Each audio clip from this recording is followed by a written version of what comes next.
ಪ್ರತಿ ವರ್ಷದಂತೆ ಈ ವರ್ಷವೂ ರಂಜಾನ್ ಹಬ್ಬವನ್ನು ಸಿದ್ದಾಪುರದ ಮುಸ್ಲಿಂ ಬಾಂಧವರು ಸಡಗರ ಸಂಭ್ರಮದಿಂದ ಆಚರಿಸಿದರು.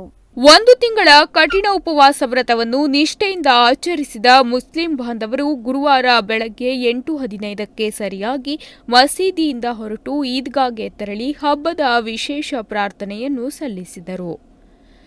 ಈ ಸಂದರ್ಭದಲ್ಲಿ ಗುರುಗಳಾದ ಮೌಲಾನಾ ಮೆಹಬೂಬ್ ರಜಾ ಮಾತನಾಡಿ, ಪರಸ್ಪರರಲ್ಲಿ ಭ್ರಾತೃತ್ವ ಹಾಗೂ ಸಹಬಾಳ್ವೆ ರಂಜಾನ್ ಹಬ್ಬದ ಆಶಯವಾಗಿದ್ದು, ನಮ್ಮಲ್ಲಿರುವ ವೈಮನಸ್ಸು ವೈಷಮ್ಯಗಳನ್ನು ಈ ಕ್ಷಣದಿಂದಲೇ ತೊಡೆದು ಹಾಕಿ ಸಹೋದರತ್ವ ಅಂತಃಕರಣದ ಮಾನವೀಯ ಮೌಲ್ಯಗಳನ್ನು ಬೆಳೆಸಿಕೊಳ್ಳಬೇಕು. ಹಾಗಾದಲ್ಲಿ ಮಾತ್ರ ಈ ಹಬ್ಬದ ನೈಜ ಸಾರ್ಥಕತೆ ಕಾಣಬಹುದು ಎಂದು ಹೇಳಿದರು.